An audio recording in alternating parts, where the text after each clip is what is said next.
What if Mufasa had a will? What if Darth Vader had a trust? And what exactly did Harry Potter's parents leave behind? If you've ever wondered about the legacy lessons hiding inside your favorite movies, welcome to 82 Toothpicks. I'm Ethan. I'm joined by Thad and the Ambers. We believe every movie is an estate planning movie. You just have to know where to look. So grab your popcorn, settle in, and let's talk about the movie.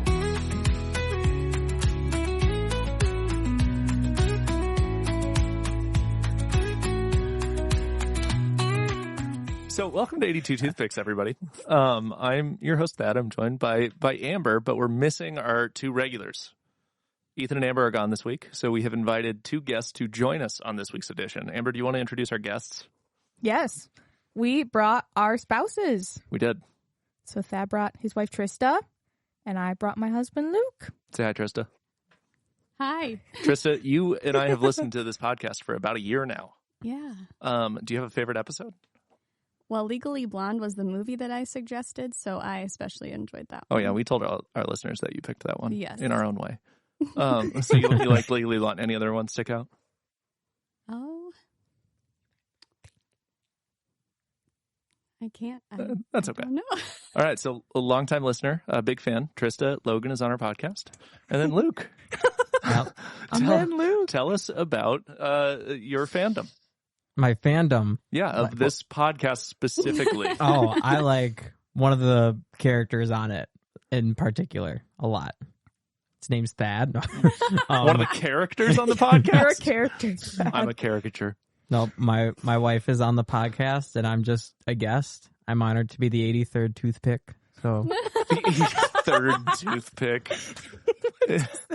It almost sounds like a military thing. A regime. Like We're building a regime of like this toothpicks. is our representative from the 83rd. yep. Well, we just want to say thank you for being here. We're honored to have you guys on the podcast. And the movie we're talking about this week is what? Up. Yeah. That's exactly right. Up. Disney Pixar. We had another one in mind, but for some reason Ethan keeps picking movies that I don't want to watch. Yeah, Thad in particular. Yeah, I figured if I'm going to really analyze and talk about this film, I want to make sure it's something I enjoy. But I had never seen this one before. Had you guys seen this movie? Sorry, back up. You've never seen Up?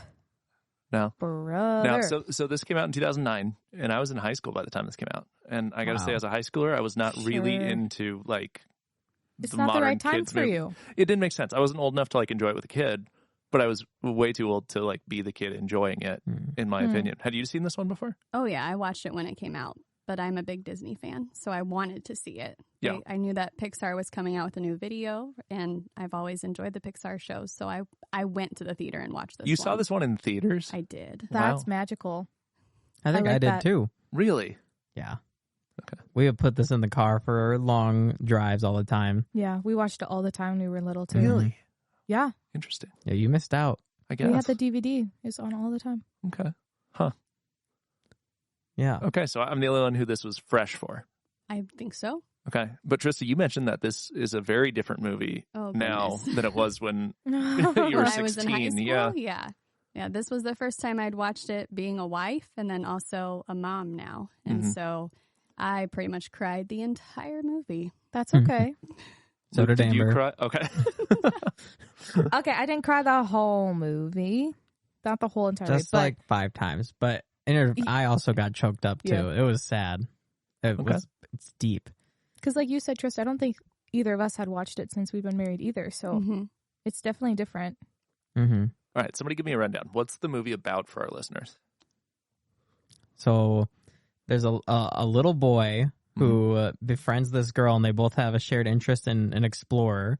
And then they grow up and get married, and it's kind of their story of going through life. Well, this is the beginning, where they kind of aren't able to chase their dreams of South America, but they still live a happy marriage. And then once she's gone, the old guy basically tries to fulfill that dream by going to South America with his house, How does he get carried by there? balloons, and this small mailman a scout trooper kid sneaks Mailman. onto his porch, and then they have a wild adventure. They do. He wasn't sneaking on. No, To be fair, Carl told him to find the snipe. He's looking for the that's snipe. right, the snipe. So he stayed there overnight. You're a snipe, buddy. He wants that badge so bad. He does. Mr. He just Russell. wants to help Carl. Yeah. He's got to assist the elderly. Mm-hmm. Were any of you in like a Girl Scouts, Boy Scouts type thing? I did GEMS growing up, Gems. which is called Girls Everywhere Meeting the Savior. Okay. And it was like, do you know what cadets is? Yeah, we have gems and cadets at our church. Okay. I didn't know if that was just a Minnesota thing. We were supposed to get badges for things that we did, and I did so many things, and I got like 4 badges. Sure. So Disappointed. I'm a little upset to see Russell and all of his badges because he actually got something for his work. He was all decked out. He was. No, he was. But those badges didn't mean much until the last badge, though. Yeah. Right. Because he didn't even know how to pitch a tent. Remember That's that? true. True. It smacks in the face. It was all vain. Tristan, did you have anything like that? We had Awanas. Yeah, you don't want to. So in Sparks, we would get little jewels to go on our crowns. And then with Truth and Training, we'd get stickers to go on our badges. But nothing, I guess Cubbies. Cubbies had actual badges. But Yeah. I mean, that was, you're little. You're a preschooler and early Yeah, very kindergarten. young. So Luke, you? I was in Cub Scouts There you for go. maybe a year, Sure. but my family's more of a T-ball, like sports type deal, not Sure. really Cub Scouts. We would go camping sometimes, but nothing.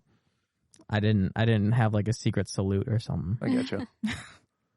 I was a Royal Ranger. Oh, Say more about that. Well, it's Boy Scouts from a more evangelical leaning, another Wednesday night activity. less Mormon. So you're It's spiritually led Boy cadets. Scouts. It's cadets, but our church's version of it. It's the same thing, Did you get badges? of course. We had to build Pinewood Derby cars. We had to- We oh, did that's too. cool. I Yeah. love doing that. That was my favorite thing. I had to demonstrate that I could build a fire.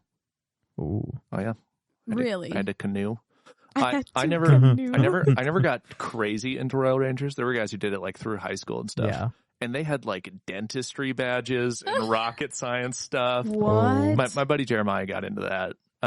But I never continued past like 6th grade. Yeah. Dude. Okay, so Carl's the old guy. Russell is the child trying to earn badges. And they go on an adventure together. Mhm. Is this a road trip type of movie? Oh, Not really, because there's not much of the journey. It's more about, well, I guess, I mean, they get there pretty quickly, but they have to walk across like that. Yeah, that that rock bridge. With their mobile range home? or whatever. Yeah. their mobile home? That's one way to I describe guess that. technically it is. Yep. Yeah. I wouldn't say that it was an intentional adventure either. Like Russell wasn't supposed to be there. No. Yeah, but Russell kind of saved everybody because there was the storm and he steered them out to South America with his GPS. So without him, GPMs. Carl probably would have like Died. died or been in the ocean and then died, you know? So Yeah. he kind of saved the movie. He did get them to South America. Yeah. That's true. Where do you think they left from? Hmm. I'm trying to think. He had to Somewhere live with a in big like city. South Florida. Like, Well- was he living in Tampa? I felt like he was in the Midwest because once they got out of the more urban area, there was like fields. Yeah. So Florida doesn't have fields like that as much. True. Hmm. I'm So going to you think they're say from like Chicago? Chicago. That would Maybe make Sioux sense with all Falls? the buildings. Yes. Sioux Yes. Falls. Carl from Sioux Falls. Perchance even Orange City. Yes. Orange them City in the skyscrapers? future once we have skyscrapers. Yeah. Futuristic Orange City. I cannot shake the question of how many balloons was it. I'm like trying to do the math in my head. Did you not think about that? No. I think about every time I see the balloons. I'm like, how many are there? I'm trying, Do we have a fact checker on the show? a fact? No, we're No. not Joe Rogan material Okay. yet. We don't have a Jamie. Oh, Well, can that'd be a use good part. the Jamie, Google. pull that up. Jamie, pull Someone- up how many balloons it would take to lift a house. I'm looking. Oh, you're Googling it? Okay. Yes. I want You go. to know what it says. Somebody Yeah. had to do the math on this. Some And this physicist. guy, he had to tie every balloon and string them together too. Yep. Imagine the blisters on your fingers. Like, Ooh. I mean, he was a balloon salesman his whole life, but Oh, yeah, he could do that in his sleep. Oh my gosh, I never put that together. What? Really? It shows them like handing out balloons to kids, and she was his photographer. That's Yeah. how they made money. He worked at Alright. The zoo. amusement park. A Oh, it was zoo. a zoo. I Yeah, think She yeah. it was the a zoo. zoologist or something, like Yeah. a zookeeper. Okay, go Trista. So, while the movie Up uses approximately 10,000 to 20,000 Ooh. balloons, it would take between 100,000 and 26.5 million balloons to lift an actual house, That's a- depending on the size of house and size of balloon. That makes sense. Wow. I love the part where he throws like one chair out the window and the And the house house starts lifts. floating Yeah. again. I It's was like like, that chair is what's doing it. That was a heavy chair. Yeah. Yeah, Carl's so strong, he just threw it out there. that was a big range. How many balloons do you think it would take to lift your house? My current house. You don't have to answer that if you're uncomfortable with it. I'm trying to think the size. So looking at Carl's house, he had like a 2-bedroom, but there was no basement because it lifts off and it like pulls Yeah. off. That's right. We have a huge basement. Oh, So the idea of like I don't think you can take your basement with you. a balloon Yeah. lifting our house off of the foundation from Mhm. underground. I mean, I, the number of strings and the length of these strings to Yes. hold 2 million balloons. it's a lot. Yeah. How about you? Our apartment. if you Just took your our apartment. if Well, you if took ki- our unit out, Yeah. I think you 2 could do it. balloons? What'd they say? 100,000. 2 balloons. One for each of us, and we hold on to the apartment with our other hand. Yeah. I think 50,000. That's my guess. Wow. Normal balloons. Wow. Okay. Yeah. So that, Hey. yeah. I mean, there's got to be a number, right? Like, Oh yeah. you get a big enough balloon, like a hot air balloon or something. It might only be True. one then. Yeah, but a single hot air balloon can only lift like a basket. Yeah, that's Yeah. true. You ever been on one of those? I would not go on one of those. Really? No. Absolutely I not. would love to. A hot air balloon ride? Yes. There's nothing like the wind blows and you land somewhere else. Yeah, they can come pick us up. Who's they? Anybody. What if you blow into the You ocean or got a something? driver there We with you. live in He'll A land Iowa. driver? the balloon driver. Pilot? If we end up in an ocean from Iowa, there's a lot more problems. That's what I'm saying. I mean, you can get around the world in 80 days in one of those things. Yeah, okay. 80 days. That's what they say. That's, That's what they say. those are expensive I thought rides, that though. was just Those, a fictional movie. That's a documentary. oh. Okay. Yeah, Jackie Chan in that documentary. Sure. So Russell and Carl meet a couple of other characters. Yes. Who are the other characters? Doug. Doug, the dog. Yes, Kevin. Kevin. the snipe. Snipe. If you had to pick one as a pet, which one would you pick? Doug or Kevin? Yeah, Kevin. Why? Kevin. Because I already have dogs. Yeah, but And not Kevin's a talking dog. awesome.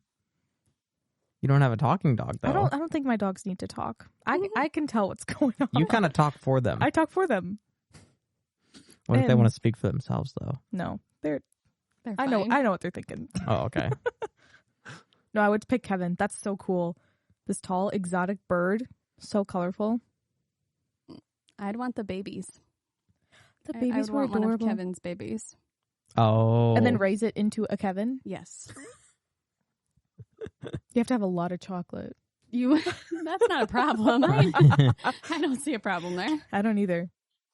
I would take Doug. You're 'Cause I taking wanna- Doug. Yeah. You can talk to him. A talking dog, you can't talk to Kevin. So I think he kind of beats him there.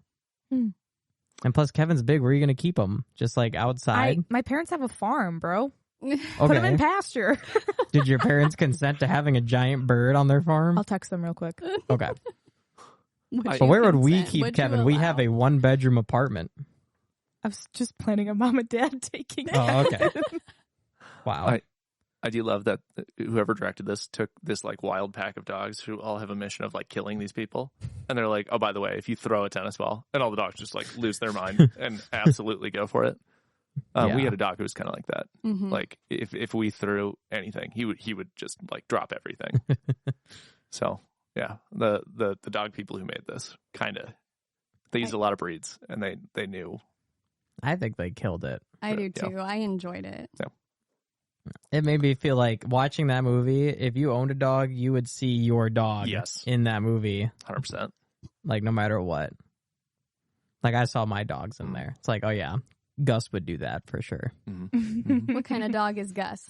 Gus is a Bernie Doodle. So Okay. Bernie's Mountain Dog Poodle mix, and he's a big boy, like 100 pounds, and he's a ball of energy sometimes. Yeah. Unless you take him on a big walk, then he's out for the count. But yeah, that's hard on him. Yeah. Yeah. Okay. So they go on their adventure and they meet a villain. Yeah. But up to that point, there were some like real life things Pixar did in this. Like in the first 10 minutes, like we deal with family issues, we deal with court, we deal with committal to a care facility, which we'll talk about later. But there's like really big adult themes in the first 11 minutes. And then it like morphs into a kid's fantasy, talking dogs, imaginary creatures. Yeah. That threw me off. Really? Yeah. I had completely forgotten about the beginning of it. I knew that Ellie died, but I had forgotten all that it showed with their marriage at the beginning. And so walking through that, like, and I was holding Elliot, our 9-month-old, while we were watching. And so I just started crying, like realizing, of course, like our marriage and our relationship, how important it is now. Like I had no idea that was going to exist back before we started dating. And we've been together since high school, but I watched this movie before that. And so just having no clue of the concept the first time I watched it, it clearly did not stick with me. And then now being married, like he had to pause it and ask if I was okay at one point because it was just, it was so overwhelming. And imagining like, I don't want to do this without you. And so it was very different this time around. Pixar does this awesome thing where they can really tell a story based on what the characters are doing without any dialogue, no transcript. Yeah. They're just playing music, and then the music shifts, and then it goes back to happy music, then it goes to sad music as it's showing different scenes, and you see the story happening. And the colors. Right. Like when they were in the hospital, either after a miscarriage or learning that they couldn't have a baby. It was dull. It was dull and dark and dreary. Yeah. I don't know of any other company who does it that well. No, that was a master class for sure. Just taking us from like young love to marriage, and then the bad news where she can't get pregnant, but then the rebound to just a happy marriage. But then obviously Ellie's death was just like really perfect, honestly. And they kept going back to that same hill, like their spot. They had their spot. And in the beginning, Carl was having a hard time getting up the hill, and they were, like just kind of making fun of his inability to be very mobile. And then at the end, he's the one who's up the hill first because he had just bought those plane tickets and was excited to take Ellie to South America. And then you're gonna cry right now. Yeah. And then she can't. She collapses at the bottom of the hill, and man, it got me. Or even when he at the beginning when he breaks his arm and she like sends the balloon through the window, and then he later does it to her in the hospital. I was like, oh man, they just keep hugging at all your heartstrings. I noticed this time, which I never noticed before, that there's like tape and markers on the nightstand next to Ellie in the nursing home bed. So she was working on the book when Carl wasn't in the room with her. Notice that. Yeah, I just noticed that this time. And then that's when, at the end, when he's taken all of his furniture out, because he flipped through the book and saw that she'd filled it out, and he realized that he already had his adventure with her, and he's got to go on this new one with Russell. Yeah. It was so, it was beautiful. I love how that was like her last gift to him, too. Yeah. It was like the first gift she gave him, and then... Yep. Yeah. And then again. Yeah. Luke and I actually have that book. We had that on our wedding registry. Oh, so that was a wedding gift of ours. Did you fill it out? No. All right. We're going to. No, I think one of us is planning on dying, and then the other person's going to go on an adventure trying to fill it out to fill the hole in their heart. That makes sense. That's the idea. Pre-planning, if you will. Yeah. Oh my goodness. I mean, because one of us is going to die before the other, so we might as well give the other person something to do. We're thinking. Thanks, hon. Hey, while you're mourning, would you like to scrapbook? Yes. I have an idea. Yeah, we got to figure out what to put in there. Yeah. It's okay. We'll figure it out. I think maybe a wedding picture. We should do that. Honeymoon photo. Photo of our fish. Gotta include the fish. Yeah. And Gus. You got to include Gus. Well, Gus is actually my parents' dog. Oh, I should okay. clarify. We don't have a dog. We just have fish. So I thought you had a hamster. Brother, No. where did that come from? That was last We were night. talking about it last night? I had a hamster when I was in first grade. I babysat I thought it that over was the like summer. recent. No, because it was my teachers, and then everyone got to take it home during the summer if they wanted to. I'm allergic to hamsters, so I can't do that. How did you find that out? My friend had a pet hamster, and I pet it, and I like rubbed my eye or something, and my whole face was just like puffing up. Really? And I was like, man. oh, guess I can't have a hamster, Oof. which I think it's okay. I'm not. Yeah, not fine by losing me. sleep You're not over it. devastated. No, they're not. I mean, like, what are you gonna do with a hamster? Play Pet fetch. it? Dude, you put it in them balls, and they like run I I guess around. that's kind of funny. Why don't we just get bigger Mice. versions of that to have dogs go in? Oh, we were looking at a That's a- chinchilla for a little while. That's a good idea. Dude. Yeah, that would have been sweet. Yeah, but they poop everywhere. Well, yeah, if you put them in the ball, they roll around. That's awesome. You should That's do about that. all they can do, though. I feel Yeah. like. Right? They can run on the wheel, power Mhm. your house. Power your house. There we Blow go. up all your balloons. Energy. Yeah, All right. You guys ready to play a game? Yeah. I'm ready. This is a survivalist game. I'm good at surviving. I mentioned it earlier, so I expect you to have your items ready. Okay. So you are going on an adventure to South America. You can take 3 items with you, no more, no less. Right? These items, I'm not going to tell you about the scenario, but after you pick and announce your items, I'm going to give you the scenario, and you're going to tell me how you would use those items Oh. to figure your way out of the scenario. Does that make sense? Is there like bounds to these items? I can't pick like a house, right? Correct. Okay. Item, as in you put it in your backpack on your way to South America. Okay. Does that make sense? Yeah, that makes It sense. doesn't have to be that small, but you get the point. Yeah. Right? I'm the judge, so I will vote who has the best idea. I will give bonus points if it's funniest or creative. Okay? You guys ready? Everybody be thinking about your ideas. I'm going to give the introduction. So here we go. Welcome to Paradise Falls Survival Kit, the game where 4 people attempt to survive the world of Up using only 3 items and a level of confidence that is frankly not supported by the situation at all. Each player has brought 3 items. I'll give you a disaster from Up, and you have to explain how your items will save you, and then we're all going to vote. Okay? All right. Does anybody have their 3 items ready to go? I do. Okay, go ahead. I want to take a GPS tracker like the one that Russell threw out the window, Okay. but not throw it out the window. Good. A tennis ball and some chocolate. Okay. Nice. Who else? Can I ask a clarifying question? Please do.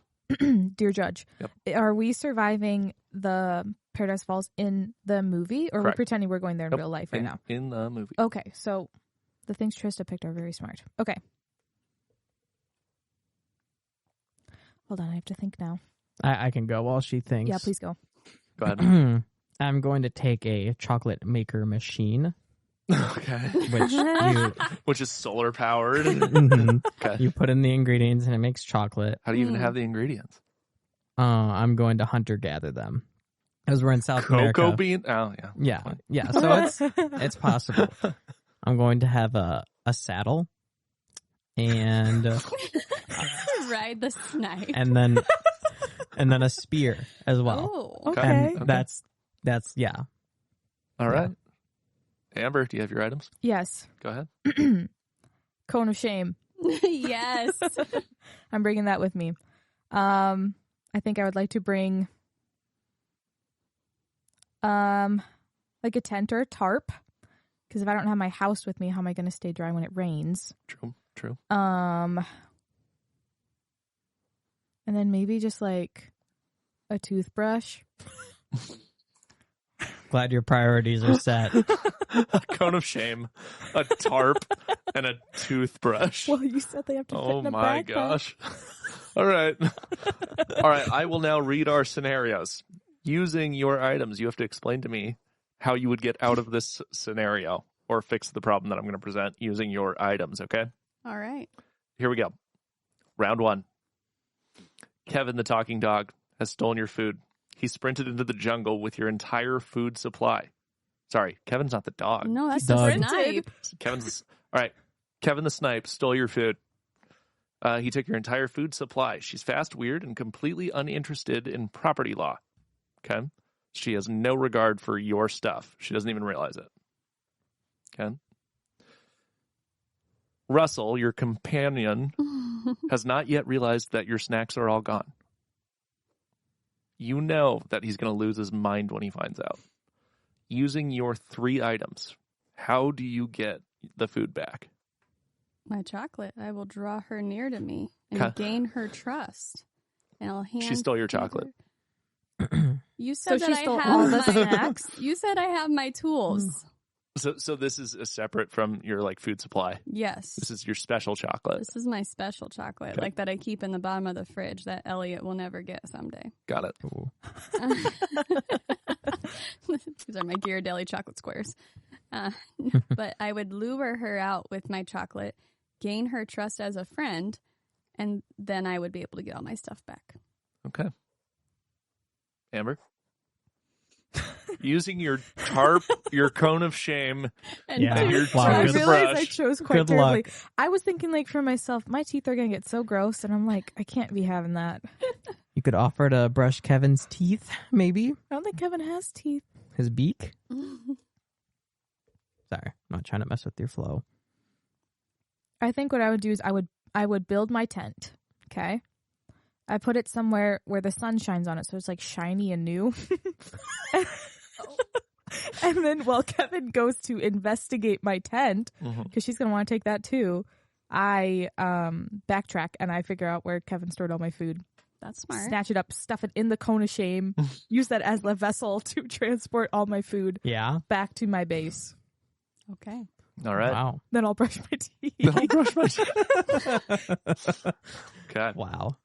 All right, Luke. Okay. Yeah, what are you going to do? So I would have Russell be on full-time hunter-gatherer mode, where he would be looking for cocoa beans and trying to find any animals to milk so we can Fair. make fair. chocolate. Okay. Got it. And he's just going to focus 100%. This is going to be the most bitter chocolate on the planet.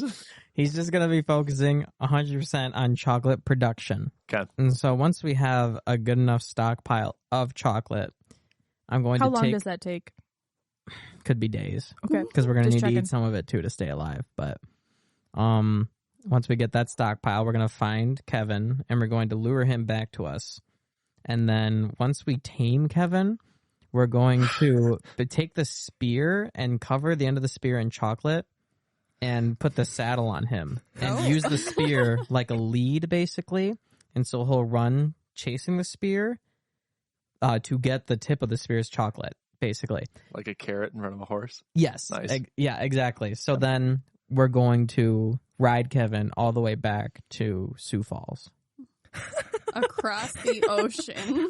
No, you don't have to go across the Through ocean. Panama. We're and- in. yeah. Oh, We're we'd in have to Paradise go Falls. across the Panama Canal, but I think he can make that jump. Yeah. Yeah. Okay. All right. Which one of you 3? Amber's not making it. She wasted a pick on a toothbrush and a cone of shame. I was under pressure. All right. We'll let the listeners decide and comment who won that round. Round 2. I don't think it was me. Round 2. Doug blows your cover. You're hiding from Muntz's dogs. Everyone is silent. Then Doug says loudly, I'm hiding very quietly behind this rock with my new friends. Using your 3 items, how do you keep Doug quiet, redirect him, or survive what he has just done? The dogs are the ones that are on to us, right? Correct. This pack of talking dogs. I would pull out my ball that I brought and Planning wave it ahead. in front of them so that it all distracts them and then throw it. And they go get it. Perfect. You wouldn't use your chocolate to assassinate the dogs? No, I'm not going to kill the dogs. That's what I was terrible. gonna do. Kevin. Why would I want to do that? Was that your plan? Well, my plan was to make a lot of chocolate and then cover ourselves in it so they can't touch us because then they would die instantly, right? That's how it I works. don't And think then- it's instant. No, it would be Pretty sure it would that's Drop be dead right instantly. there. instantly. It's like And- a barrier. Yeah. Yeah. And then we put the saddle on Doug and we would ride away. Put the saddle on Doug.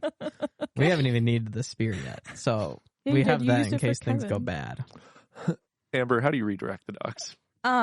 The dogs are gonna approach, right? Because Absolutely. Doug blew our cover. So I'm gonna give Doug my toothbrush to chew on.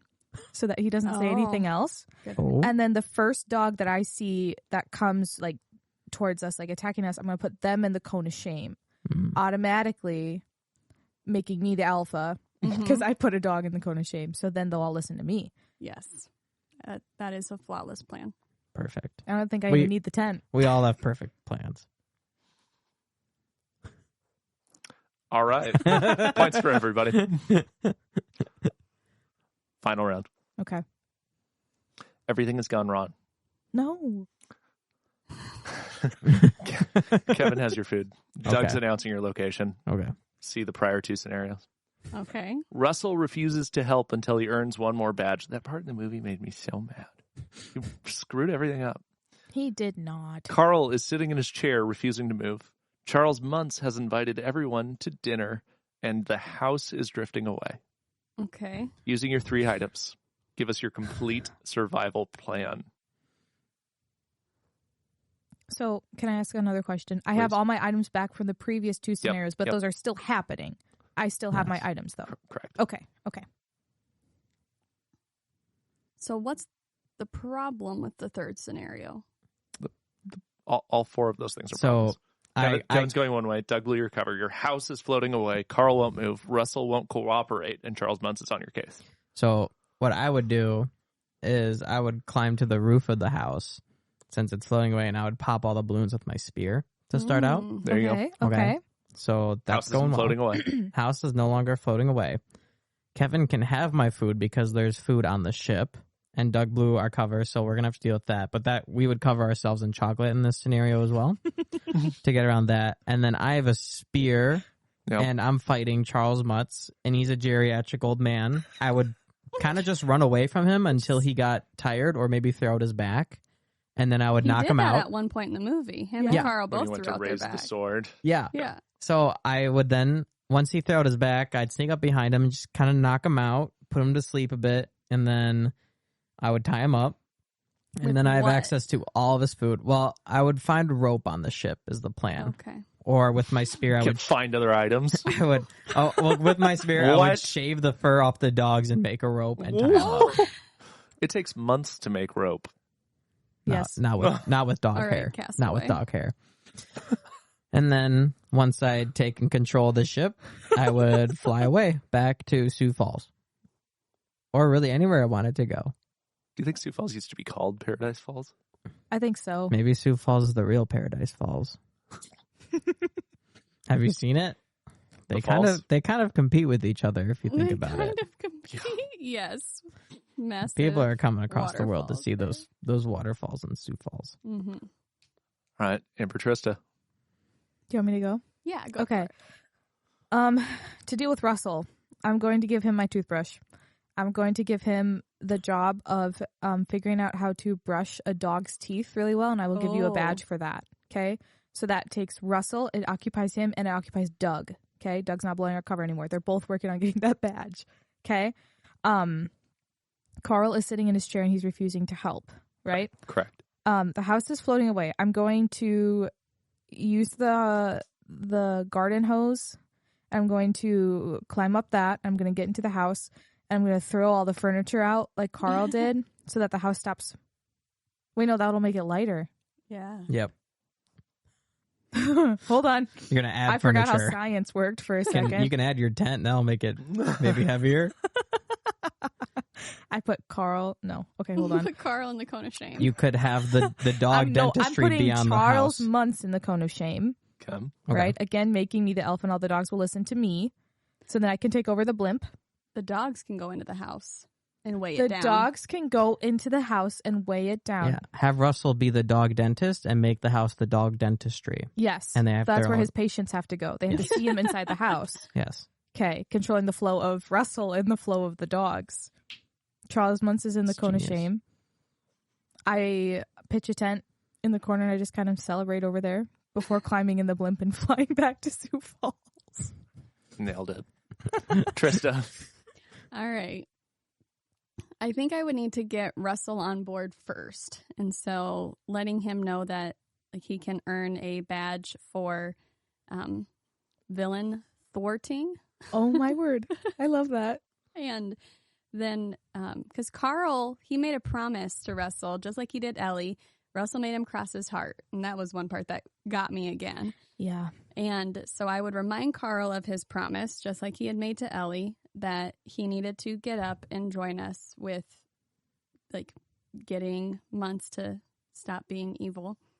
I don't know if I would stop the house, just because at this point, It's just a house. well, and the electricity doesn't work. There's no running plumbing.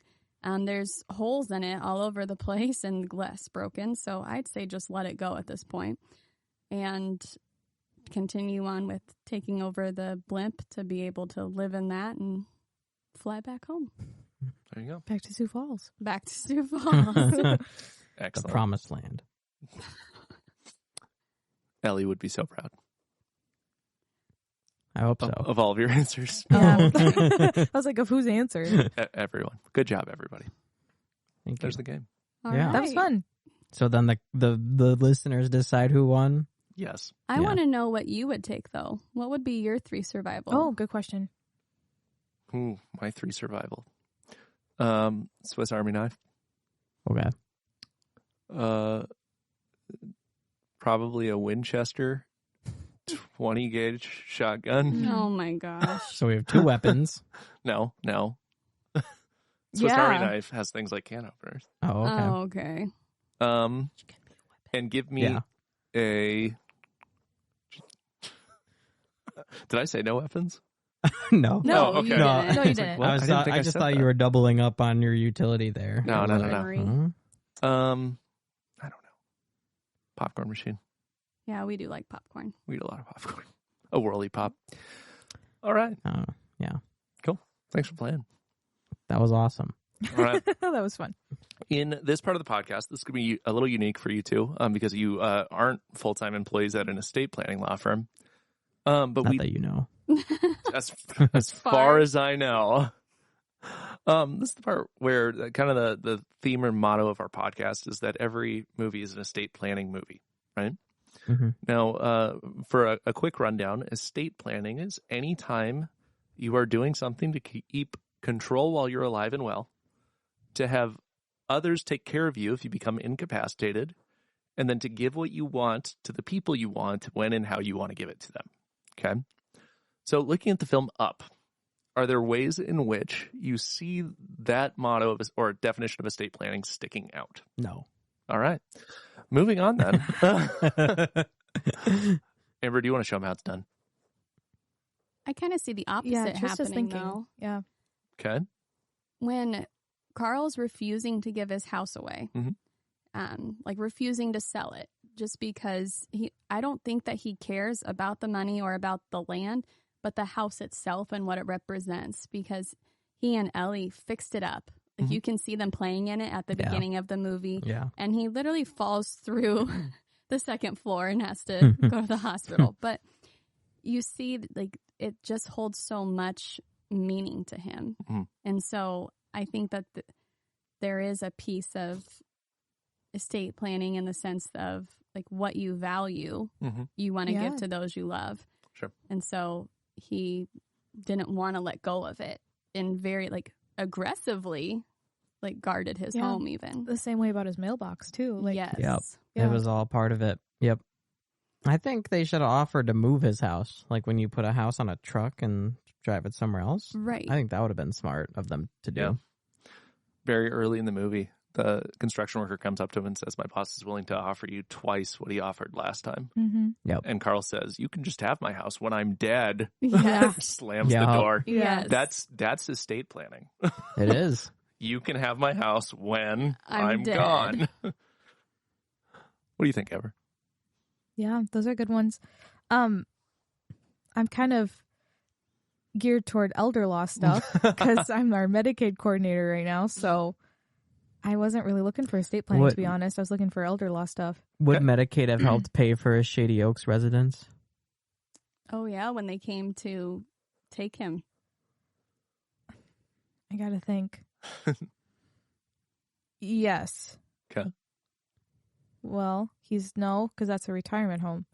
Oh. So no. Oh. If it was a nursing home, yeah. But he wasn't going to the nursing Would home. Medicaid have paid for his stair lift that he was on? No. His pills, though. They kept showing pills throughout the whole movie. Yeah. Is estate planning still important when you don't have anyone to leave your estate to? It's even more important. That's a good question. Oh, boy. Why don't you break it down? The film ends with Carl passing on Ellie's badge to Russell. Right? Yeah. Russell's an important character, right? Because he talks about this person's not my mom, this person's not my dad, right? So we don't really know totally what's going on with Russell's life. But Carl kind of becomes this caregiver guardian, especially when they're in South America, right? This transfer of guardianship. Yeah. So absolutely, that's estate planning. And I could see a scenario where Carl would leave something to somebody like Russell. A lot of our clients who don't have children end up picking somebody else to leave stuff to. Yeah. Happens all the time. There was a line right before he went to 5 months on the blimp where he told Russell to get back into the house. I'm going to misquote it, but it was along the lines of, I don't care about this. I care about that you're safe. Yep. Yeah. And so that really stood out to me too. Like, he took on the guardian role. He was no longer annoyed with him saying that he needed to stay outside while they were flying. Yep. That's my favorite part, when Russell's knocking on the door and then up against the wall. That's funny. What would have happened to his house if he hadn't found Russell and he did die? Would it have been auctioned off to that construction company? Potentially. It depends. Yeah, Ethan loves to say that. Yeah, that's the thing, right? So every state kind of has a plan for what happens to property if there's nobody to inherit it, and they'll look out like 7 levels of family. So they would have found his closest living relative to give the house to, and then that person could have done whatever they wanted with it. So if they wanted to sell it, they probably could have auctioned it, and based on its location, that would be an insane amount of money. Yeah, that would be. I thought of another estate planning thing. Yeah. Charles once dies. Yep. He owns the blimp and all those dogs. Yep. And Carl just kind of has them at Yes. the end of the movie. And legally speaking, Yep. that's not legal. Not even a little bit. So No. were you on the podcast when we talked about the Slayer Statute? Yes, I think so. Yeah. So essentially, you cannot inherit from somebody you kill. And Yes. And I know Carl does not murder Charles, but he pushes him off the thing, and It was no, self-defense. he went into the house. Yeah. And then the house, then the house That's was... classic self-defense, I'd feel like. I don't even know if it's self-defense. Like, he did it to himself because he went into the house and then he wasn't able to hold on to it. You can't the inherit balloon things snapped. from people you kill? Correct. What if, I don't know, if I actually hit my dad with a car, I can't get any of his stuff? Well, okay. So it's an accident? Yeah. Okay. It's not murder. It's not murder? Okay. So the Slayer Statute is somebody you slayed, right? Like, if you chose to kill them. I see. Yeah. Okay. That makes sense. Be a wild court case in Illinois, though. It would be. Let's do it. Let's not make do it happen, that. Dad. Oh my goodness. Stop it. Whoa. Sorry. I'm so sorry, Matt. What else? Kevin had kids at the end, so I'm gonna have to leave. Kevin's their imaginary bird. Well, birds have belongings. This is a very And serious estates. podcast. Birds have estates. We kind of covered the Carl and Ellie stuff. He's with her in the hospital, right? Yeah. The direct parallel is all of the clients we have that are caring for a dying spouse. Yeah. Who choose to hold on to their possessions, when if they just let go of them, it could solve a lot of their problems. We deal with that every day. Carl's a great example of that, and he kind of learns that throughout the movie, that it's just a house. Yeah, because that's what it was. It's just a house. Yeah. I don't care about it. I care that you're safe. Yep. Yeah. It's beautiful. Yep. And I'm glad it landed. It was still there at the end. Yep. That was Right, beautiful. it landed on Yeah. the Paradise Falls. Yeah. If Absolutely. that was a thing in real life, that'd be a tourist spot for sure. It already was, but Oh, yeah. I feel like the scrapbook Ellie made is a legacy There you Yes. of their lifetime together. The adventure they had. go. Mm-hmm. Mm. It's like an estate planning document. Or binder. Yes. Cool. Carl's old. Old Yeah, people tend look. to estate plan. Anyone can estate Everybody plan. should estate plan. Yeah, that's We true. could estate plan. I'm good for now. We'll do it later. I just love the relationship between Carl and Russell at the end. That he shows up to give the badge because clearly Russell was just looking for that father figure his whole life. And Carl never got to fulfill that on his own, but then with Russell was able to step in and to show love. And then they eat ice cream and look for cars. And look for red and blue cars. And Doug's there and he's looking for green. What was that about? Well, that's what his dad dad did do. with him. But his dad was becoming more absent. That they would sit on the curb and he was at that one spot. Yeah. And right. Russell was talking about that's all he wanted to do was go back and sit on the curb and look for cars. I love how Doug was like, gray one. It's gray. I'm glad they included him. Yes. Yeah. Cool. Wonderful movie. So this is the part of the podcast where we rate every single movie. I'm going to explain this because you don't know about my rating system yet. Essentially, I've only lived with you and been married for 10 years. Yep, that's it. So Trista and I have been doing this rating system for years before the podcast was invented. Since we were in high school, since we were dating, any movie this is like watched. a personal thing that you guys used. Yeah. Oh, I thought you did this for the podcast. No. Okay. No. So, Luke, I'm going to run you through this. We give every movie a 0 to 10 rating. Yep. There are 3 categories. You have to give it 0 to 3 points if it made you laugh. And I'm not talking about if it made you feel good. I'm talking about if it made you laugh. Correct. The second one is if it made you cry. Now, I recognize that every movie does not make me cry. I'm not a crier, but I can realize the deep sadness or emotional impact a movie can have. 0 to 3. The third one is if the film made me think. Okay, the way I use this one or interpret that is: does the themes or ideas or philosophies in the film keep me awake, or am I thinking about them later? Does it challenge my view of life? Okay, 0 to 3 on think. Now you might be saying to yourself at this point, Thad, that's only 9 possible points. I was. And you're right. That is 9 possible points because we do give a bonus point on whether or not you would watch the movie again. Okay. So I'm now torn between should our guests go first or should you show them how to do it. So Amber, you go first. Yeah. I mean, I'm ready to go. Go for it. It's a 10. Okay. Walk us through it. Easy peasy 10. Okay. We talked about this. I cried a lot. Much more after being married. We've talked about that. All the emotional things. I laughed a lot too. It's funny. Yep. Russell's hilarious. Carl's funny, even when he's trying not to be. I like Kevin too. Yep. I mean, there's just so many funny things. Think, that's another 3 for me. Okay. Just about like, I don't know, just like how quickly your life can go and what you should value within that time that you have and who you should value. Sure. Things like that. And then I would absolutely watch this again. That's a 10 from Amber. All right. Trista, you want to go? Sure. I had been, since we had done these ratings every time we watch a movie, I originally had thought of it as an 8. But after talking about it and being like remembering some of the deeper themes, like I've got to bump mine up.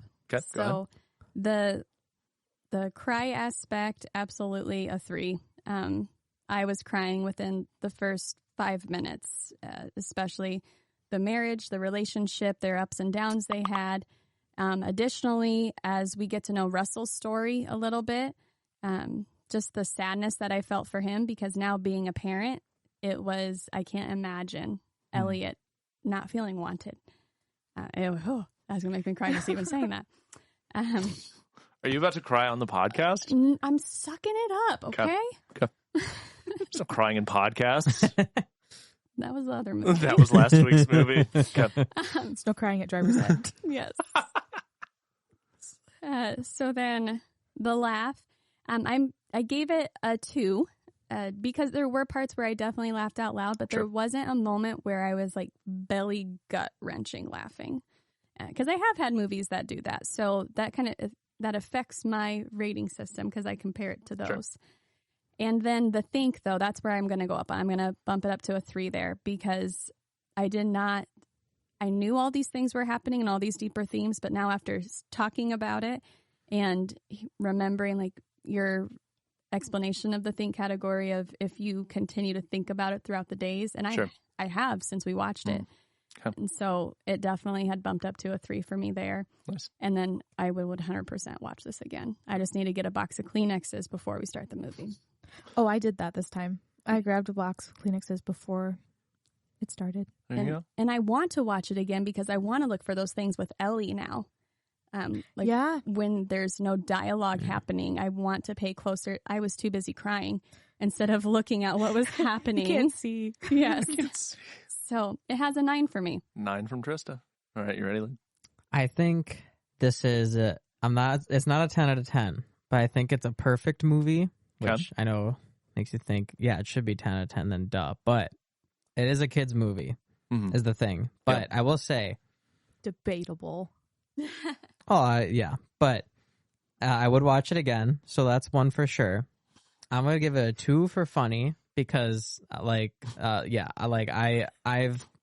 laughed more at other movies before, obviously, but I was laughing out loud for certain parts.